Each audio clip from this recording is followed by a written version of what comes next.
관도 주변 사람 목격자 불쾌한 낯선 향 알잖아 나 냄새 예민한 거 불안 척하면 눈 감아주는 것 개방적인 모습 오늘부로 끝 하라하라 개방적인 거 왜 가둬기려 끄는 거야 서로 배려하자며 그건 둘째치고 내가 말했어 안 했어 나보고 네 말을 믿으라고 다시 말해봐 너 누구라 했어 손을 왜 잡아 너 아직 겨울 아냐 This is one serious baby I'm so tired 왜 들리게 통화를 못해 폰 좀 볼게 이유가 뭔데 비밀 같은 거 없기로 해 김민지입니다. 네, 일주일 만에 보다 보니까 정말 오랜만인 것 같아요.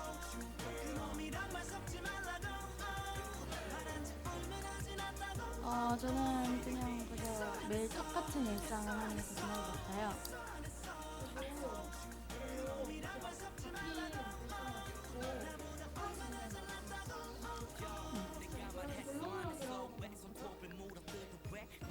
네, 오늘의 주제는 영화관에서의 우리를 화나게 하는 순간입니다. 네, 저번 주에는 저희가 에티켓에 대해 배워왔다면 오늘은 하지 말아야 할 행동을 배워보도록 하죠.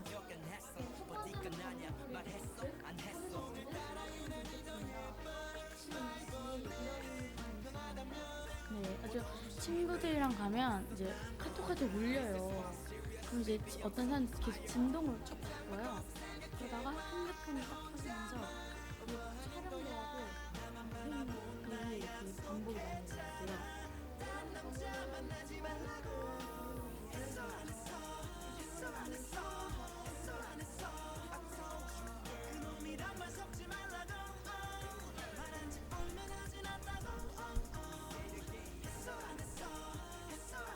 두 번째는 영화 뒤에서 영화를 보나 하는 분들이 자꾸 발을 차는 경우입니다. 이런 경험이 되게 많아요. 제가 발로 차는 경우가 되게 많은데 그럴 때마다 되게 죄송할 때가 많더라고요. 그냥 다리를 이렇게 너무 추워서 다리를 오므려 앉으려고 하면 그냥 툭 차게 돼요. 그러니까 가까워요. 너무 의자랑 의자 사이가 너무 가까운 것 같아요. 저는 그래서 영화 시작하기 전에 가끔 앞바다비를 하고 앉아있을 때가 있어요.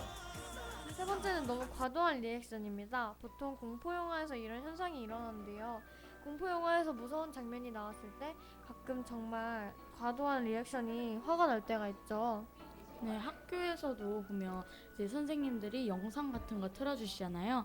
그럴 때 반에서 한 명씩은 꼭 리액션을 너무 과다하게 막 좀 무서운 장면 같으면 그냥 이거 너무 이거 무서운 거 아니야? 이러면서 이렇게 너무 소리를 지르거나 이렇게 너무 과도한 리액션을 하는 경우가 되게 많은 것 같아요. 맞아요. 근데 막 그런 거는 커플의 애정인강에서도 빠질 수 없죠. 그렇죠. 네 번째는 계속 대화하면서 영화를 보는 사람들입니다.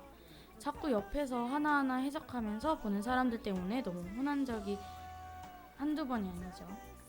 네, 근데 옆에서 자꾸 하나하나 막 이거는 이렇게 될 것 같다, 이건 이렇게 될 것 같다 이런 경우가 되게 많아요. 그래서 제가 좀 조용히 하고 보라고 입 좀 닫으라고 이러면서 화를 내면서 보는 적이 꽤 있었어요. 네, 제가 그런 스타일이에요. 맞아요. 그러니까 뭔가 영화를 보면서 내용이 잘 이해가 안 가요. 그럼 이제 엄마나 이제 옆에 있는 사람한테 이게 저런 내용이 맞지? 이게 저렇게 지금 저렇게 흘러가고 있는 거지? 이렇게 물어보는 경우가 대다수예요. 근데 그런 경우에서 막 스포일러로 내가 이 질문을 했는데 그 다음에 이렇게 되니까 조용히 좀 하고 있어 이러면은 괜히 막 스포일러 당한 것 같이 막 찜찜할 때 있잖아요. 맞아요. 그런 게 되게 짜증이 나죠. 다섯 번째는 스킨십이 과한 커플을 봤을 때입니다. 저는 이런 경우는 한 번도 못 봤는데 스킨십이 과한 커플을 보면은 진짜로 막 발로 차고 싶은 것 같아요. 뭐 그런 경우는 아니라 이렇게 옆에 딱 달라붙어가지고 이렇게 팝콘을 이렇게 손에 같이 넣어가지고 먹는다거나 그런 경우일 수도 있겠죠. 그러면은 진짜로 엄청 영화에 집중을 못하고 자꾸 그쪽에만 집중을 하게 되니까 내 목적은 그게 아니었는데 이런 생각밖에 안 들 것 같아요. 맞아요. 여섯 번째는 초등학생 단체 견학입니다. 혹시 은지 씨는 초등학생 단체 관람 본 적 있어요? 네, 있어요. 요즘 그런 거 애니메이션 영화나 뭐 그런 거 보러 갈 때 오전 시간 거를 끊어서 보게 되면 초등학생들이 되게 많이 와요. 유치원, 초등학교보다는 유치원이 되게 많이 오거든요. 유치원에서 오는 걸 보면 애들이 다 같이 이렇게 붙어 있어요. 붙어 있는 것뿐만 아니라 붙어서 쫑알쫑알 얘기를 하는데 자꾸 귀에 들리고 영화에 집중하고 싶어도 집중을 못하고 그 아이들의 이야기에 자꾸 집중을 하게 되면서 그 애들이 이런 내용이지 얘기할 때마다 그거를 다 설명해주고 싶은 맞아요. 설명해주고 싶을 때 되게 많아요. 맞아요. 너무 답답해가지고 근데 그런 막 저는 초등학생 단체 견학으로 온 건 본 적이 없고 부모님이랑 같이 온 것 같은데 부모님 두 분이랑 애들 엄청 많은 걸 봤어요. 사촌이랑 그런 애들이 왔나 봐요. 근데 그 사람들은 좀 앞에 있고 저는 그게 A, B, C, D 이렇게 있잖아요. 저는 H 여기 앉고 걔는 D, E 그 정도에 앉아 있었어요. 근데 그게 그렇게 막 차이가 나는 반은 아니잖아요. 계속 들리는 거예요. 이 영화관은 그냥 조용히 말해도 다 들려요. 영화관이 하도 조용하다 보니까 영화 소리밖에 안 들리는데 그런 소리가 미세하게 들리면 더 막 짜증이 나고 조용히 좀 했으면 좋겠다 이런 식으로 좀 빛을 보낸 적이 많아요. 그쵸. 근데 그런 거에서 정말 빠질 수 없는 거는 아기 울음소리가 맞아요. 정말 도대체 화나죠. 왜 애를 데리고 오는지 모를 만큼. 그러니까 그런 심정이 있어요. 그러니까 애가 있는데 자기도 영화 보고 싶은 영화가 있을 거 아니에요. 보고 싶기는 해요. 근데 애가 울어요 막. 그럴 때 보면은 쟤를 어떻게 할까 그냥 보지 말까 이런 생각도 들고 그냥 나갈까 이런 생각도 들고. 그런 상황이 왔을 때는 어쩔 수 없는 거니까 이해를 해야 되는 경우가 있는 것 같아요. 맞아요. 좀 이해를 해야 사람들도 그 사람도 일부러 애기를 울린 건 아니니까 애기도 일부러 온 것도 아니고 그러니까 이해를 하는 편이에요 저는. 일곱 번째는 조용히 보고 싶은데 옆에서 계속 질문할 때입니다. 이 경우는 민지 씨에 속하겠죠? 그쵸.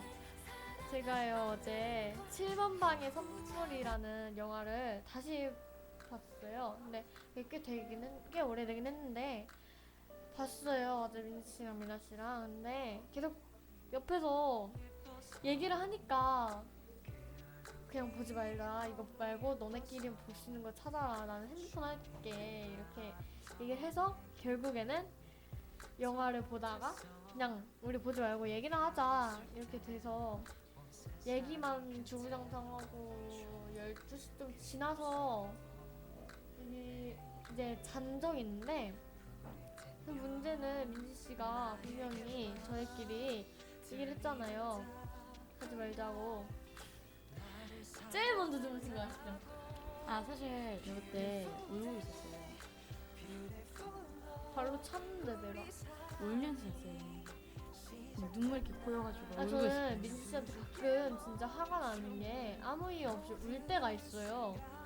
근데 제가 이해를 해요. 이해는 하는데 너무 시도 때도 없이 울어요. 근데 민지 씨가 막 우울증 증상이 있잖아요. 네. 그래서 최대한 이해를 하는데 제가 요즘에 그런 거에 짜증이 나나 봐요. 저도 내가 많이 안 울어서 그런지 그런 거에 되게 짜증이 나요. 그래도 이해를 해야겠죠. 여덟 번째는 갑자기 울리는 벨소리입니다. 혹시 이런 경험을 민지 씨가 직접 해보신 적 있나요? 아니요? 한 번 있는 것 같아요. 이렇게 영화를 보고 있는데 가장 조용한 순간 있잖아요. 뭔가 갑자기 집중해야 하는 완전 뭐랄까 고요한 고요한데 되게 중요한 장면이 나오는 그런 막 장면 있잖아요. 동굴 같은 데를 딱 들어갔는데 갑자기 띠링 울리면 맞아요. 그러니까 그런 적 있어요. 그러니까 살짝 그냥 문자였는데 뭐 띵동 울려요. 그러면 뭐야 이러면서 확인을 하고 그 불빛을 최대한 줄인 다음에 확인을 하고 문자를 보낸 후에 쉐를 쭉 줄여가지고 넣는 경우가 종종 있어요. 그런 경우에는 옆 사람들이 정말 화가 날 것 같네요. 근데 근데 분명히 막 광고를 하고 영화 시작하기 바로 전에 핸드폰이랑 그런 비상 탈출 거에 네, 대해서 맞아요. 안내를 하잖아요. 근데 그럴 때 뭘 들었나 싶기도 해요. 저는 사실 그런 사람들이 있으면. 근데 그 사람들도 뭐 늦게 들어오거나 깜빡했을 수도 있으니까 최대한 이해를 하는 편이에요. 아홉 번째는 앉은 게 엄청 큰 사람이 앞에 앉았을 때입니다.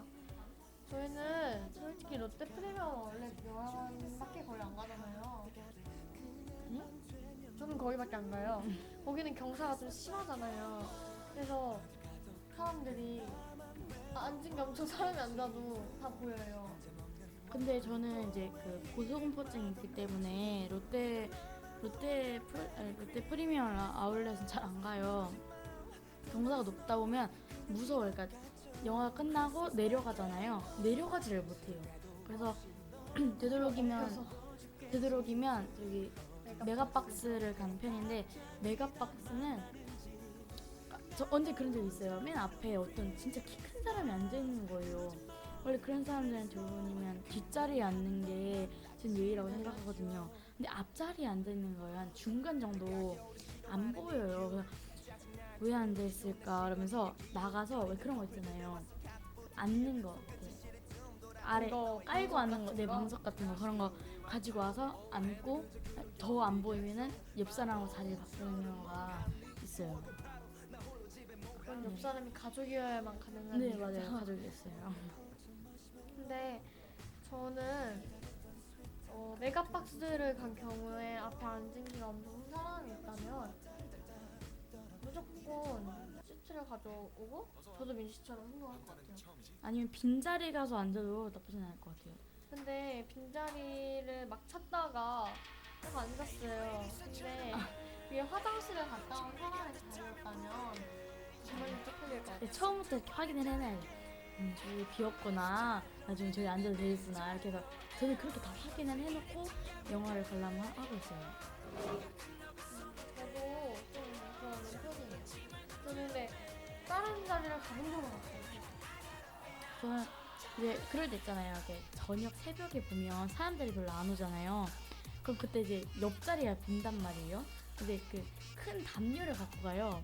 가서 이제 다리를 쭉 펴고 앉아요. 옆으로 이렇게 돌아가지고. 그 다음에 그 담요를 같이 덮고 있는 거예요. 저는 경사가 높잖아요. 그때는 그래서 누워서 봐도 어느 정도 보이더라고요. 아 진짜요? 시트를 베개를 삼아서 한 적이 있어요, 사실은. 그럴 때는 조금 어느 정도는 보여요. 근데 그거는 앞에 아무도 안 앉았을 때 좀 가능한데 앞에 만약에 좀 큰 사람이 앉았으면 안 보이죠. 그렇군요. 근데 새벽에 스킨십이 과한 사람들이 좀 오는 것 같아요. 그럼 열 번째로 넘어가 보도록 하겠습니다. 네. 열 번째는 옆 사람이 먹는 소리를 크게 낼 때입니다. 이런 경우는 초등학생에게 좀 많이 일어나죠. 근데 막 쩝쩝대는 소리나 콜라 다 마셨는데 자꾸 마시는 소리나 그런 게 되게 짜증이 나요. 저 이런 게 있어요. 자, 저번에 그 제가 초등학교 6학년 때, 그러니까 작년에 제 생일을 맞이해서 진짜 아주 크게 이번에 아주 크게 그 생일 파티 한 것 중에 가장 크게 했었어요. 영화도 보러 가고 엄마랑 같이 여기 옛날에 그 카페가 있었어요. 그 빙수 파는 카페가 있었는데 거기 지금 사라졌지만 거기서 그 빙수 2개를 시켜서 먹고 그 다음에 다음 장소로 영화를 보러 갔어요. 그 중에 규리 씨도 있었는데 규리 씨가 저희 엄마 옆에 앉았었어요. 근데 엄마가 갑자기 딱 끝나서 내 옆에 너무 시끄러운 애가 앉아가지고 팝콘도 진짜 시끄럽게 먹고 애들이랑 대화도 많이 하더라 이렇게 얘기를 하는 거예요. 그래서 이렇게 앉았던 애가 누구더라 이렇게 생각해볼까? 규리 씨인 거예요. 그래서 그러니까 저도 그렇게 들렸어요. 그러니까 특히 카라멜 팝콘은 딱딱하잖아요. 네. 그래서 이게 들려요. 다 이렇게 이거를 짚다 보면 딱딱딱딱 소리가 나요. 그리고 마지막 이렇게 털어 먹을 때가 있죠. 그때 진짜 소리가 아주 그냥. 규리 씨 들으셨죠? 근데 또 앞으로 영화관에서 그러지 마세요. 초등학생들이라 그런지 아주 그냥 시끄러운 소리도 좀 나고. 근데 초등학생 때는 어쩔 수 없죠. 중학교 들어가서 저도 좀 많이 고쳐진 편이에요. 중학교 들어오면 뭔가 좀 볼 시간도 그렇게 많이 있지는 않아요. 맞아요. 보면. 막 방학이나 단기 방학 그럴 때 겨우 보고 아니면 못 봐요.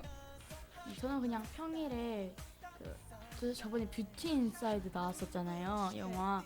그때 이제 제가 그걸 너무 보고 싶어 했었어요. 내 친구 몇 명 데리고 가서 영화를 본 기억도 있어요. 재밌었을 것 같아요. 네, 아주 재밌었지만 살짝 19금에 가까운 그런 장면들이 좀 있어가지고 네. 네 그런 민지 씨 좋아하시겠네요. 아니요, 11번째로 넘어가 보죠. 11번째는 늦게 와서 내 앞을 지나가는 사람들 때문에 화가 날 때가 있죠. 혹은 영화 도중에 화장실을 가는 사람들 때문에 화가 나기도 하죠. 제가 이런 경우에 많이 혹해서 죄송할 때가 많네요. 저는요 웬만하면 다 봐주는 편이에요. 왜냐면은 제가 갈 때도 있고 그리고 그냥 지나가는 사람들 보면 급하구나.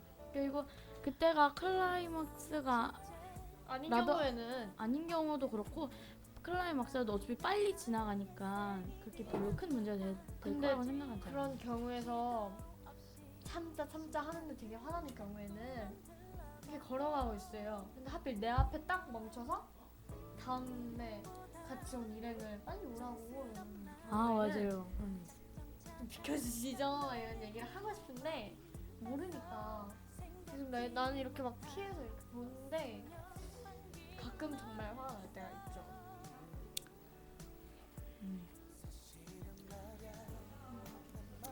네 그러면 다음은 12번째입니다. 12번째는 클라이막스에서 화장실을 가고 싶을 때이죠. 저는 이런 경우에는 참아요. 저도 참다가 그 클라이막스가 지나고 빨리 가서 일을 보는 편이고요. 그 화장실 가면요. 어쨌든 영화관 화장실은 사람이 별로 없어요. 특히 영화관 그쪽에는 사람이 별로 없기 때문에 되게 무서워요. 귀신이 막 나올 것 같고 막 영화에서만 보던 그런 귀신이 막 그래서 저는 일을 볼 때 천장을 보면서 봐요. 천장을 보면서 보기 때문에 별로 네. 13번째는 자기 자리도 아닌데 안 비켜주는 사람들 때문에 화가 납니다. 심지어 잘 비켜주지 않는 분도 계십니다. 저는 이런 경우는 한 번도 못 봤어요. 저는 실수로 앉았어요. 실수로 이제 저 번호를 잘못 보고 앉았어요. 앉았는데 앉아서 이제 있다가 갑자기 옆에서 여기 저희 자리인데 이렇게 얘기를 하는 거예요. 그래서 여기 저희 자리인데 하고 딱 봤는데 다른 곳인 거예요. 그래서 죄송합니다. 뒤로 가서 앉는 경우가 있기도 해요. 네, 14번째는 영화 시작한 지 얼마 되지 않았을 때 팝콘을 쏟았을 때입니다. 네. 이런 경우 봤어요. 그때 제가 말했잖아요. 친구들이랑 영화 보러 갔을 때 저희 친구 오화선이라는 친구가 이제 팔이 다쳤을 때예요. 팔이 다쳤을 때 기부스를 하고 있었는데 기부스를 자꾸 팝콘을 툭툭 쳐가지고 다 쏟고 제 거까지 다 쏟은 그런 경우가 있었어요. 네. 15번째는 옆 사람이 팔걸이를 양쪽 다 사용할 때 화가 나기도 합니다. 근데 팝콘이랑 콜라를 두고 있을 때는 어쩔 수 없이 그렇게 사용할 수밖에 없어요. 근데 그 꽂는 거 말고요. 이게 팔 그렇게 걸어놓는 거. 그게 되게 화가 날 때가 있어요. 근데 왜 팔걸이가 왜 그렇게 되는지 모르겠어요. 맞아요. 네, 16번째도 제가 한번 읽어볼까요? 네. 16번째는 스포일러를 당했을 때입니다. 제가 어제 민지 씨한테 스포일러를 당했다고요.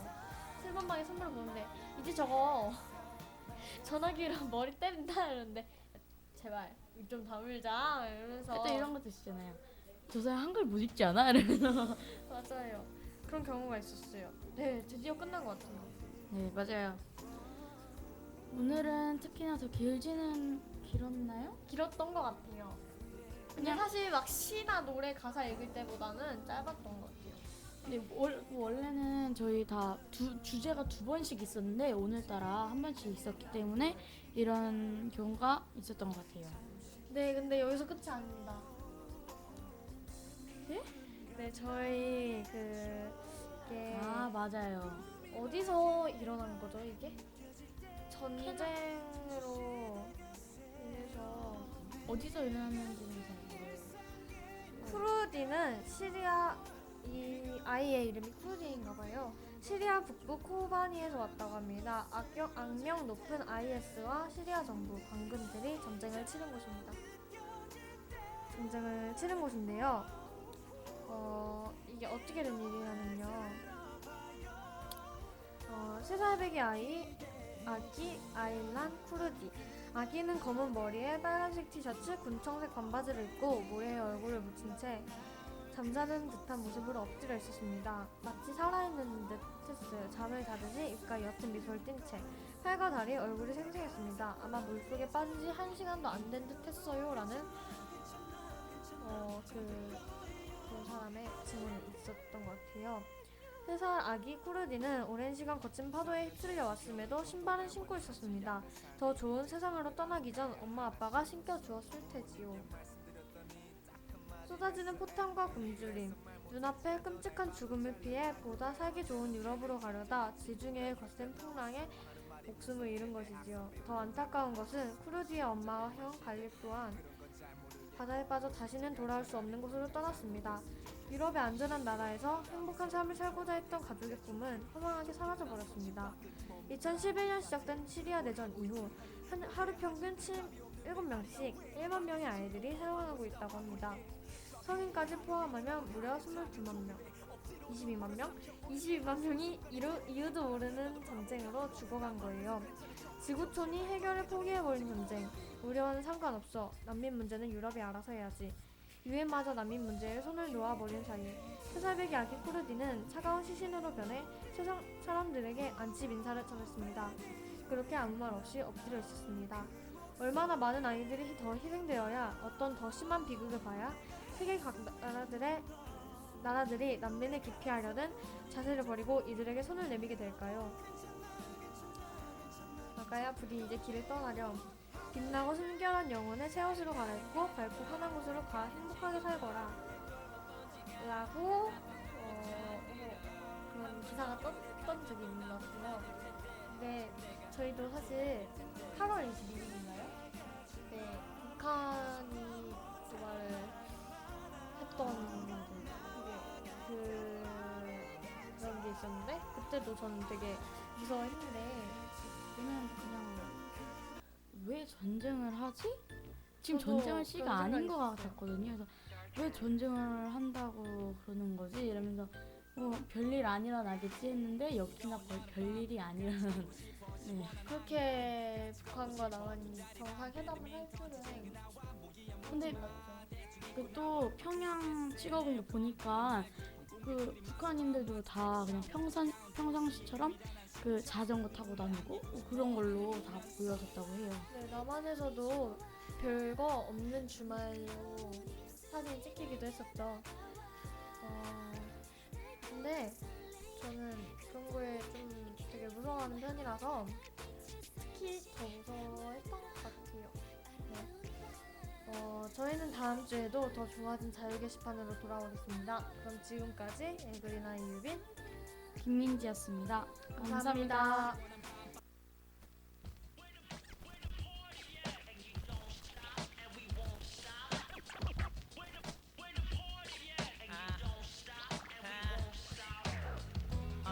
오늘도 친구들이 왔어.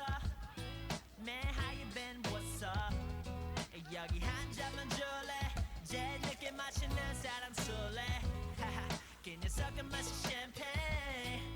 Ain't if you know what I'm saying. 이 손목을 보는 시간은 금이야, 벌금이야.